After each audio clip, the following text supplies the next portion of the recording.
میں نے طنزیہ لہجے میں وکیل مخالف سے کہا، شاید آپ نے عدالتی کارروائی کو غور سے نہیں سنا۔ میں تھوڑی دیر پہلے معزز عدالت کو بتا چکا ہوں کہ میری موکلہ اپنے شوہر کی شکل دیکھنے کی روادار نہیں۔ ایک ساتھ ہنسی خوشی زندگی بسر کرنا تو بہت دور کی بات ہوگی۔ آپ نے خلا کے مقدمے کا ذکر نہیں سنا میرے فاضل دوست۔ آخری جملہ میں نے بڑے چبھتے ہوئے انداز میں ادا کیا تھا۔ وہ چونک اٹھا، غالباً اسے ہوش آ گیا تھا۔ جلدی سے بولا، وہ دوسرا معاملہ ہے۔ وہ مجھ سے کنی کاٹتے ہوئے جج سے مخاطب ہو کر بولا، جناب اعلیٰ، وکیل صفائی ادھر ادھر کی بحث میں پڑھ کر اصل معاملے کی طرف سے توجہ ہٹانا چاہتے ہیں۔ یہ ان کا ہمیشہ سے وتیرہ رہا ہے، لہٰذا میں معزز عدالت سے ایک مرتبہ پھر استدعا کرتا ہوں کہ ملزمہ کی ضمانت کو رد کرتے ہوئے پولیس کو اپنی تفتیش مکمل کرنے کا موقع فراہم کیا جائے۔ یور آنر، وکیل استغاثہ کے خاموش ہوتے ہی میں بول پڑا، میری موکلہ قطعی بے گناہ ہے۔ ایک سوچی سمجھی سازش کے تحت اسے قتل کے اس مقدمے میں گھسیٹنے کی کوشش کی جا رہی ہے۔ قتل کا محرک جذباتی حسد بیان کیا جا رہا ہے۔ میری موکلہ پر الزام ہے کہ اس نے اپنے شوہر کو محفوظ رکھنے کے لیے مقتولہ کو راستے سے ہٹایا ہے، جبکہ صورتحال کسی اور ہی جانب اشارہ کر رہی ہے۔ میں نے لمحاتی توقف کیا، پھر ضمانت کی حمایت میں دلائل کا سلسلہ جاری رکھتے ہوئے مزید کہا، جناب اعلیٰ، فی الحال میں تفصیل میں نہیں جانا چاہتا، تاہم میری موکلہ کی طرف سے دائر خلا کا کیس اس بات کا ثبوت ہے کہ وہ اپنے شوہر کے ساتھ رہنے کی خواہش مند نہیں ہے۔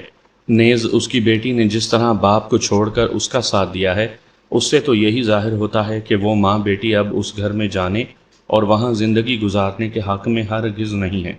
اس روشنی میں میری موکلہ کا کسی قتل میں ملوث ہونا سمجھ میں آنے والی بات نہیں۔ واقعات و حالات کا جائزہ تو بعد میں عدالتی کارروائی کے دوران ہی میں لیا جائے گا۔ سر دست میں معزز عدالت سے پرزور اپیل کرتا ہوں کہ میری موکلہ کی ضمانت منظور کرتے ہوئے اس کی ہتھ کڑی کھولنے کے احکامات صادر کیے جائیں تاکہ انصاف کے تقاضے پورے ہو سکیں۔ That's all your owner. جناب اعلیٰ، وکیل استغاثہ نے ضمانت رکوانے کے لیے ایک مرتبہ پھر زور مارنا چاہا۔ ملزمہ ایک خطرناک عورت ہے۔ اس نے مقتولہ کو عبرتناک انجام سے دوچار کرنے کے لیے اس کی جان لی ہے۔ جج نے بغور اسے دیکھا اور پوچھا، یہ باتیں آپ پہلے بھی کر چکے ہیں، ضمانت کی مخالفت میں آپ کچھ اور کہنا چاہتے ہیں؟ وہ بولا، جناب اعلیٰ، پولیس ابھی تک آلہ قتل برآمد نہیں کر سکی۔ اگر ملزمہ کی ضمانت منظور کر لی گئی تو تفتیش کے راستے میں بہت سی رکاوٹیں کھڑی ہو جائیں گی۔ جج نے معنی خیز انداز میں پہلے مجھے دیکھا، پھر اس کی نگاہ وکیل استغاثہ پر جا ٹکی۔ ہم دونوں بڑے انہماک سے اس کے بولنے کا انتظار کرنے لگے۔ ہمیں بغور دیکھنے کے بعد وہ اپنی میز پر پھیلے ہوئے کاغذات کا جائزہ لینے لگا۔ ان کاغذات میں میری موکلہ کی ضمانت کے کاغذات بھی شامل تھے۔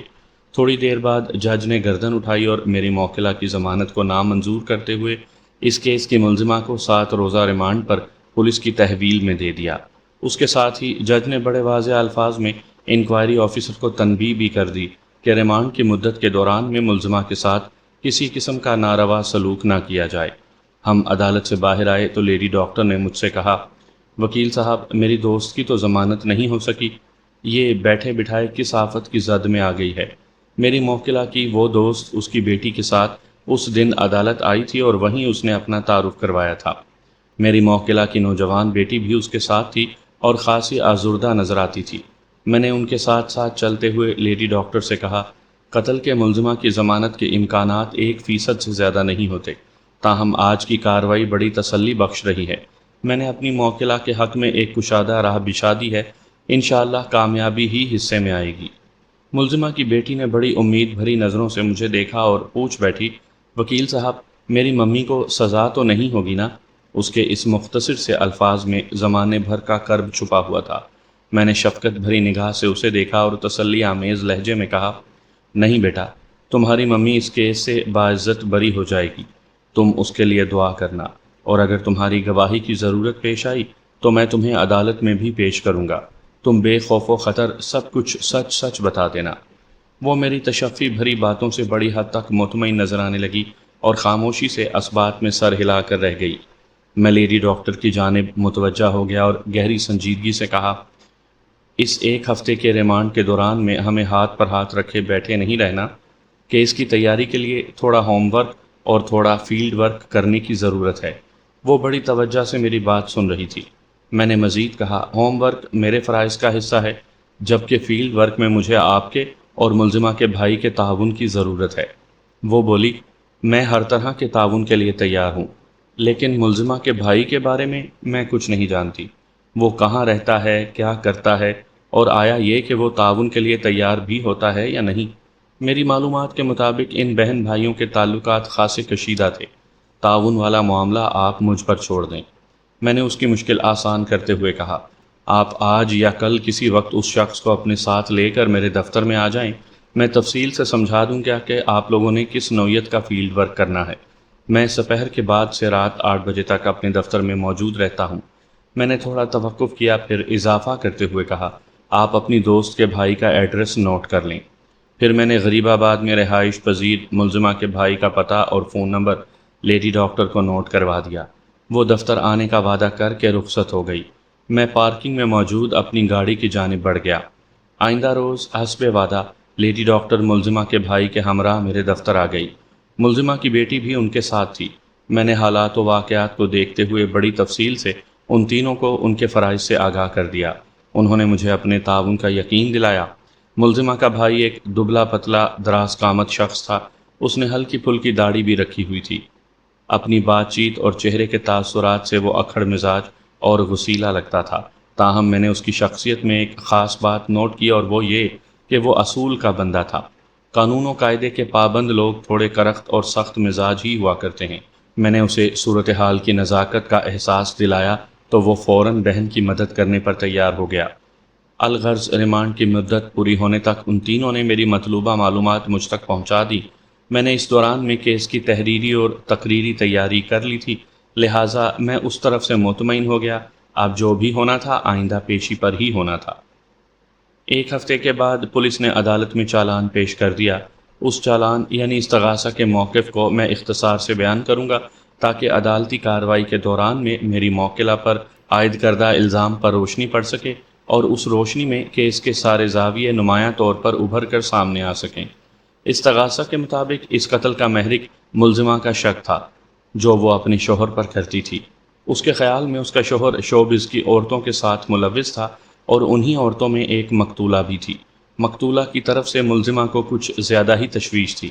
اسے یوں نظر آ رہا تھا اگر اس نے روک تھام نہ کی تو اس کا شوہر مقتولہ سے شادی کر لے گا۔ چنانچہ پھر جب یہ معاملہ اس کی برداشت سے باہر ہو گیا تو وہ اپنے شوہر کے اسٹوڈیو پہنچ گئی، اور وہاں جو ہنگامہ آرائی ہوئی اس کی تفصیلات الگ سے درج تھیں۔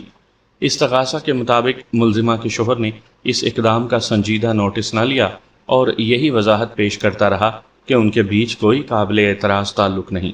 شوبز کی دنیا میں اس پیشے سے منسلک خواتین سے میل جول اس کی مجبوری اور پیشے کا تقاضا ہے، لہٰذا وہ کسی قسم کے شک و شبہ میں نہ پڑے۔ مگر ملزمہ کو اس کی صفائی کا یقین نہ آیا، اور چند روز کے بعد اس نے موقع پا کر مقتولہ تک رسائی حاصل کی اور اس کے جسم میں 3 گولیاں اتار کر اسے موت کی نیند سلا دیا۔ استغاثہ کے دعوے کے مطابق میری موکلہ وقوعہ کے روز دوپہر 2 بجے کے بعد مقتولہ کے فلیٹ پر پہنچی تھی، اور 3 بجے سے پہلے وہاں سے رخصت ہو گئی تھی۔ اس کی آمد و شد کا عینی شاہد بھی موجود تھا۔ علاوہ ازیں ملزمہ کے فنگر پرنٹس اس فلیٹ میں کئی مقامات پر پائے گئے تھے۔ پولیس نے کوشش کر کے آلہ قتل بھی برآمد کر لیا تھا، جو کہ اشاریہ 3.8 کا ایک ریوالور تھا۔ آلہ قتل اسی فلیٹ کے ایک ڈسٹ بن کے اندر سے ملا تھا۔ اس ڈسٹ بن میں کچرا بھی بھرا ہوا تھا۔ پوسٹ مارٹم کی رپورٹ کے مطابق مقتولہ کی موت 13 مئی کے دن 2 اور 4 بجے کے درمیان واقع ہوئی تھی۔ مقتولہ پر 3 فائر کیے گئے تھے۔ پہلا فائر پیشانی پر، دوسرا فائر سینے میں عین دل کے مقام پر، اور تیسرا پیٹ میں۔ یہ تینوں فائر پے در پے کیے گئے تھے، اور فائر کرنے والا یعنی قاتل مقتولہ سے 3-4 فٹ کے فاصلے پر رہا تھا۔ پوسٹ مارٹم کی رپورٹ کے مطابق مقتولہ کی موت دل یا دماغ میں لگنے والی گولیوں میں سے کسی ایک کے سبب واقع ہوئی تھی۔ قوی امکان پیشانی پر لگنے والی گولی کو ظاہر کیا گیا تھا۔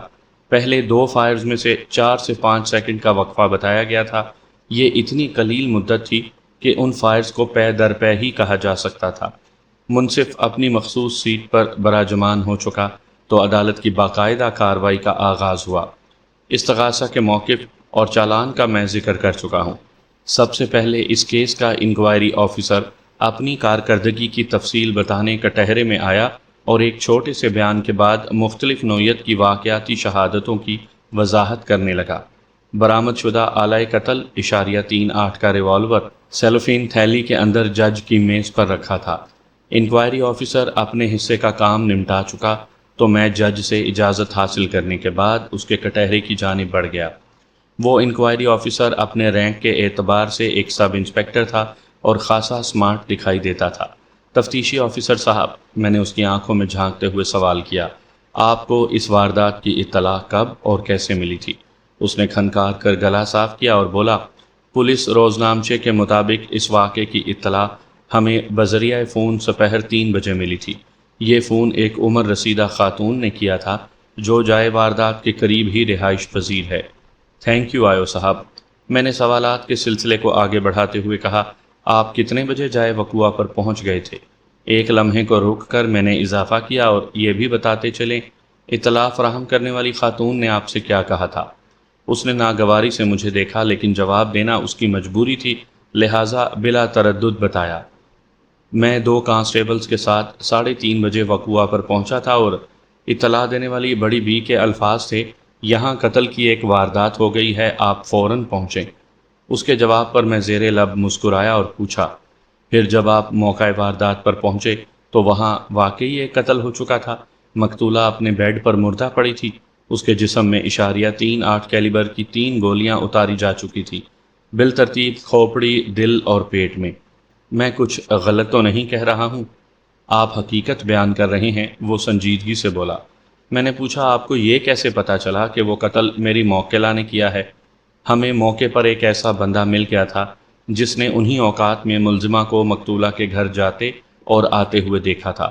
وہ شخص ملزمہ کو جانتا تھا، اسی کی زبانی ہمیں پتہ چلا ملزمہ ایک معروف ٹی وی پروڈیوسر کی بیوی ہے۔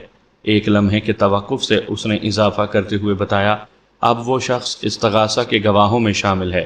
اس شخص کا ذکر پولیس رپورٹ میں اور استغاثہ میں موجود تھا۔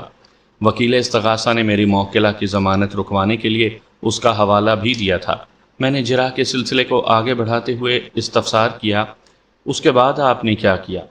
ہم سیدھے مذکورہ پروڈیوسر کے بنگلے پر پہنچ گئے، اس نے بتایا، مگر وہاں جا کر پتہ چلا ملزمہ کافی دنوں سے وہ گھر چھوڑ کر جا چکی تھی۔ یہ اطلاع آپ کو کس نے فراہم کی تھی؟ ٹی وی پروڈیوسر کے ایک گھریلو ملازم نے۔ کیا اسی ملازم نے لیڈی ڈاکٹر کے بنگلے کے بارے میں آپ کو بتایا تھا؟ نہیں، وہ ملزمہ کی موجودہ قیام گاہ سے آگاہ نہیں تھا، انکوائری آفیسر نے جواب دیا۔ پولیس کی بات سننے کے بعد اس نے اپنے مالک یعنی پروڈیوسر کو فون کیا اور اسے صورتحال کے بارے میں بتایا۔ ٹی وی پروڈیوسر سے ہمیں معلوم ہوا کہ ملزمہ کہاں دستیاب ہوگی۔ پھر ٹھیک 5 بجے ہم نے اس لیڈی ڈاکٹر کے بنگلے واقعہ گلشن اقبال سے اسے گرفتار کر لیا۔ میں نے پوچھا، پروڈیوسر کو اس واقعے کے بارے میں بتانے کے لیے ملازم نے کہاں فون کیا تھا؟ پھر ایک لمحے کے توقف سے میں نے مزید کہا، اور کتنے بجے؟ اس کے اسٹوڈیو میں، تفتیشی افسر نے جواب دیا۔ ہم 4:15 بجے وہاں پہنچے تھے، اور میرے خیال میں 4:20 پر پروڈیوسر کو فون کیا گیا تھا۔ ٹی وی پروڈیوسر نے اس واقعے کی خبر پا کر کیا رد عمل ظاہر کیا تھا؟ اس نے سنتے ہی غصے میں کہا تھا، یہ کمبخت باز نہیں آئی۔ حالانکہ میں نے اسے سختی سے منع بھی کیا تھا، اب بھگتے خود ہی، انکوائری آفیسر نے بآواز بلند کہا۔ میں نے اس کے چہرے پر نگاہ جماتے ہوئے خیال آرائی کی۔ تفتیشی افسر صاحب، ملزمہ کے پروڈیوسر شوہر کے الفاظ سے خاصی الجھن پیدا ہو رہی ہے۔ مثلاً کمبخت باز نہیں آئی، سختی سے منع کیا تھا، اور بھگتے جیسے الفاظ واضح طور پر کسی فریق کی جانب اشارہ نہیں کرتے۔ ممکن نظر آتا ہے پروڈیوسر نے یہ الفاظ اپنی بیوی کے لیے استعمال کیے ہوں، اور یہ بھی ناممکن دکھائی نہیں دیتا کہ اس کے غصے کا نشانہ مقتولہ ہو۔ بہرحال، وہ قطع کلامی کرتے ہوئے تیز آواز میں بولا، وکیل صاحب، اس بات میں کسی شک و شبے کی گنجائش نہیں کہ ٹی وی پروڈیوسر کا وہ غسیلہ اظہار خیال اپنی بیوی ہی کے لیے تھا۔ اچھا، میں نے بڑی رسانیت سے کہا، چلو میں آپ کی بات مان لیتا ہوں۔ ذرا رک کر میں نے اضافہ کیا، اس روشنی میں تو پھر بالکل واضح نظر آ رہا ہے کہ ملزمہ کے شوہر کو اس واردات کا پہلے سے اندیشہ تھا۔ وہ پرجوش انداز میں بولا، بالکل یہی بات ہے وکیل صاحب۔ ٹی وی پروڈیوسر کے اسٹوڈیو میں ملزمہ نے مقتولہ کے خلاف جو ہنگامہ آرائی کی تھی، وہ کوئی ڈھکی چھپی بات نہیں۔ اس نے مقتولہ کو نہ صرف ایک زوردار تھپڑ مارا تھا، بلکہ بڑے سنگین الفاظ میں یہ دھمکی بھی دی تھی کہ اگر مقتولہ اپنی حرکتوں سے باز نہ آئی تو اسے اپنے راستے سے ہٹانے کے لیے وہ کچھ بھی کر سکتی ہے، اور بالآخر ملزمہ نے اپنی دھمکی پر عمل کر کے بھی دکھا دیا۔ وہ خاموش ہو کر فاتحانہ نگاہ سے مجھے دیکھنے لگا، پھر اپنی بات مکمل کرتے ہوئے بولا، ٹی وی پروڈیوسر اپنی بیوی کے خطرناک عزائم سے غافل نہیں تھا، اسی لیے جب اس نے سنا کہ طارق روڈ والے فلیٹ پر قتل کی ایک واردات ہو گئی اور قتل ہونے والی لڑکی ٹی وی آرٹسٹ ہے جو اس کی بیوی کو ایک آنکھ نہیں بھاتی تھی، علاوہ ازیں جائے وقوع پر ملزمہ کی آمد و شد بھی نوٹ کی گئی ہے، تو اس نے بے اختیار یہ الفاظ استعمال کیے، یہ کم وقت باز نہیں آئی۔ انکوائری آفیسر نے منوان وہ الفاظ ایک مرتبہ پھر دہرا دیے۔ میں نے سوالات کے سلسلے کو سمیٹتے ہوئے کہا، آیو صاحب، پوسٹ مارٹم کی رپورٹ کے مطابق مقتولہ کی موت انہی 3 گولیوں میں سے پہلی 2 گولیوں کی سبب واقع ہوئی جو اشاریہ 38 کے ریوالور سے چلائی گئی تھی۔ اعلی قتل کی لیبارٹری رپورٹ میں بھی اس بات کی تصدیق ہو گئی ہے، لہٰذا اس بات پر کسی بحث و مباحثے کی گنجائش نہیں۔ آپ سے میرا سوال یہ ہے کہ اعلی قتل کب برآمد کیا تھا؟ کیونکہ ملزمہ کی گرفتاری اور عدالت میں پیشی تک تو اعلی قتل آپ کی دسترس میں نہیں پہنچا تھا۔ اعلی قتل ہم نے 17 مئی کو برآمد کیا تھا۔ میری معلومات کے مطابق کچرے کے ایک ڈسٹ بن میں سے وہ ریوالور ملا تھا جس سے فائرنگ کر کے مقتولہ کو موت کے گھاٹ اتارا گیا تھا۔ کیا آپ معزز عدالت کو بتائیں گے مذکورہ ڈسٹ بن کہاں پڑی تھی؟ مقتولہ کے فلیٹ پر۔ اس نے الجھی ہوئی نظر سے مجھے دیکھا۔ میں نے کہا، آپ نے جائے وقوع کی تو اچھی خاصی تلاشی لے لی تھی، لیکن 13 مئی کو اعلی قتل آپ کے ہاتھ نہیں آ سکا تھا۔ کیا آپ نے اس ڈسٹ بن کو کھکھوڑنے کی کوشش کی تھی؟ وہ ڈسٹ بن ابتدائی تلاشی میں کسی طرح نظر سے رہ گئی تھی، اس نے سرسری انداز میں کہا۔ بہرحال دوبارہ تفصیلی تلاشی پر اعلی قتل ہمارے ہاتھ آ گیا۔ میں نے کہا، انکوائری آفیسر صاحب، جس مقام پر بہیمانہ قتل کی کوئی ایسی واردات ہو جاتی ہے، پولیس کچھ عرصے کے لیے اس گھر کو سیل کر دیتی ہے تاکہ قانونی کارروائی میں کسی قسم کی رکاوٹ پیدا نہ ہو۔ کیا آپ نے بھی مذکورہ فلیٹ کو سیل کر دیا تھا؟ اس نے اس بات میں جواب دیا۔ میں نے پوچھا، اس کا مطلب ہے 13 مئی اور 17 مئی کے درمیانی وقفے میں کوئی شخص اس فلیٹ میں داخل نہیں ہوا؟ سوال ہی پیدا نہیں ہوتا، وہ قطعیت سے بولا۔ ہم نے بڑے بندوبست سے اس فلیٹ کو مقفل کیا تھا۔ میں نے کچھ سوچتے ہوئے کہا، تو اس سے تو یہ ظاہر ہوتا ہے کہ اعلی قتل اس وقت بھی مذکورہ ڈسٹ بن میں موجود تھا جب آپ نے پہلی مرتبہ جائے واردات کو کھنگالا تھا۔ یہ الگ بات کہ اس ڈسٹ بن کی طرف اتفاق سے آپ کا دھیان نہیں گیا تھا۔ جی ہاں، بالکل یہی بات ہے، اس نے اس بات میں سر ہلایا۔ میں نے سوالات کا زاویہ تبدیل کر دیا۔ تفتیشی افسر صاحب، جائے وقوع پر جا بجا ملزمہ کے فنگر پرنٹس پائے گئے ہیں۔ کیا آپ کو اعلی قتل پر ملزمہ کی انگلیوں کے نشانات ڈھونڈنے میں کوئی کامیابی حاصل ہوئی؟ اس نے چونک کر مجھے دیکھا اور بولا، حیرت انگیز طور پر اعلی قتل پر ملزمہ کی انگلیوں کے نشانات نہیں ملے۔ لیبارٹری رپورٹ بھی اسی جانب اشارہ کرتی ہے۔ اس سے کیا ظاہر ہوتا ہے؟ ظاہر ہے ملزمہ نے ریوالور کو ڈسٹ بن میں پھینکنے سے پہلے اس پر سے اپنی انگلیوں کے فنگر پرنٹس صاف کر دیے ہوں گے۔ اس نے جواب دیا۔ کر دیے ہوں گے یا کر دیے تھے؟ کر دیے تھے۔ مجھے اور کچھ نہیں پوچھنا جناب اعلیٰ، میں نے جج کی جانب رخ پھیرتے ہوئے کہا۔ استغاثہ کا اگلا گواہ وہ عمر رسیدہ بیوہ تھی جس نے پولیس کو اس واقعے کی اطلاع دی تھی۔ اس کی عمر 70 سے متجاوز تھی، صحت غیر اطمینان بخش اور کمر جھکی ہوئی تھی۔ بنیادی طور پر وہ پستہ قامت تھی اور کمر کے جھکاؤ کے باعث وہ کوئی بچی ہی نظر آتی تھی۔ بڑی بی نے سچ بولنے کا حلف اٹھایا اور اپنا بیان ریکارڈ کروا دیا۔ وکیل استغاثہ نے اس پر رسمی سی جرا کی، پھر میری باری آ گئی۔ میں گواہ والے کٹہرے کے پاس آ کر کھڑا ہو گیا۔ محترمہ، میں نے گواہ کو شائستگی سے مخاطب کیا، میری معلومات کے مطابق آپ مقتولہ کے پچھواڑے رہائش پذیر ہیں۔ میرا مطلب ہے آپ دونوں کی عمارتوں کے درمیان ایک تنگ سی گندی گلی موجود ہے جس میں انسانوں سے زیادہ آوارہ کتے بلیوں کی آمد و رفت جاری رہتی ہے۔ آپ دونوں کے فلیٹس اپنی اپنی عمارت کے 3rd فلور پر واقع ہیں۔ اس طرح کے دونوں عقبی حصے ایک دوسرے کے رخ پر ہیں، میں غلط تو نہیں کہہ رہا؟ وہ ایک لمحے تک سوچتی ہوئی نظر سے مجھے دیکھنے کے بعد بولی، آپ ٹھیک کہہ رہے ہیں، یہی پوزیشن بنتی ہے۔ میں نے کہا، مقتولہ اس فلیٹ میں اکیلی رہتی تھی، کیا آپ بھی؟ میں نے دانستہ جملہ ادھورا چھوڑ دیا۔ وہ اس بات میں سر ہلاتے ہوئے بولی، جی۔ ایک بات کی وضاحت کر دوں کہ میری موکلہ نے مجھے بتایا تھا کہ مقتولہ نے اسے اپنی کسی دوست کے فلیٹ پر بلایا تھا۔ تھوڑی تحقیق کے بعد میں نے یہ معلوم کر لیا تھا کہ اس فلیٹ میں مقتولہ ہی رہائش پذیر تھی۔ میری موکلہ کو اپنے پاس بلانے کے لیے اس نے غلط بیانی سے کام لیا تھا۔ اس فلیٹ سے متعلق مجھے چند مزید اہم باتیں بھی پتہ چلی تھیں جن کا ذکر بعد میں مناسب موقع پر آئے گا۔ میں نے گواہوں والے کٹہرے میں کھڑی بڑی بی پر توجہ مرکوز کر دی۔ اس کی عمر اور صحت کا تقاضا تھا کہ اسے جلد از جلد فارغ کر دوں، لہٰذا میں ادھر ادھر کی باتیں چھوڑ کر مقصد پر آ گیا۔ اس عورت کے بارے میں اچھا خاصا معلوم کر چکا تھا۔ ان معلومات کا موجودہ کیس سے کوئی تعلق نہیں بنتا تھا۔ محترمہ، پولیس کو اس واقعے کی اطلاع آپ نے دی تھی؟ معزز عدالت یہ جاننا چاہتی ہے کہ آپ کو کیسے معلوم ہوا کہ آپ کے عقبی فلیٹ میں قتل کی کوئی واردات ہو گئی ہے؟ میں نے اس فلیٹ میں فائرنگ اور چیخوں کی آوازیں سنی تھی، اس نے نحیف آواز میں بتایا۔ فائرنگ اور چیخوں کی آوازیں؟ میں نے پرخیال انداز میں اسی کے الفاظ کو دہرایا اور پوچھا، پہلے فائرنگ ہوئی تھی یا چیخوں کی آواز ابھری تھی؟ وہ الجھن زدہ نظروں سے مجھے دیکھنے لگی۔ میں نے جلدی سے کہا، ذرا اچھی طرح سوچ کر جواب دیجیے گا، یہ بہت اہم ہے۔ وہ تھوڑی دیر متامل رہنے کے بعد مضبوط لہجے میں بولی، پہلے چیخیں ابھری تھیں اور پھر فائرنگ ہوئی تھی۔ ایک لمحے کے توقف سے اس نے لرزتی ہوئی آواز میں اضافہ کیا، یکے بعد دیگرے 3 گولیاں چلی تھیں۔ ٹھیک ہے، میں نے اس کے چہرے کے تاثرات کا جائزہ لیتے ہوئے کہا، ایک مرتبہ پھر آپ اپنے ذہن پر زور ڈالیں، یادداشت کو کھنگالیں اور معزز عدالت کو بتائیں کہ وقوعہ کے روز آپ کے پچھواڑے والے مقتولہ کے فلیٹ میں فائرنگ سے پہلے چیخیں سنائی دی تھیں یا محض چیخ کی آواز ابھری تھی؟ آبجیکشن یور آنر، وکیل استغاثہ نے فوراً مداخلت کر ڈالی۔ میرے فاضل دوست خواہ کے سوالات کر کے معزز گواہ کو ہراساں کرنے کی کوشش کر رہے ہیں۔ انہیں گواہ کی عمر کا بھی کچھ احساس نہیں، کوئی حد ہوتی ہے۔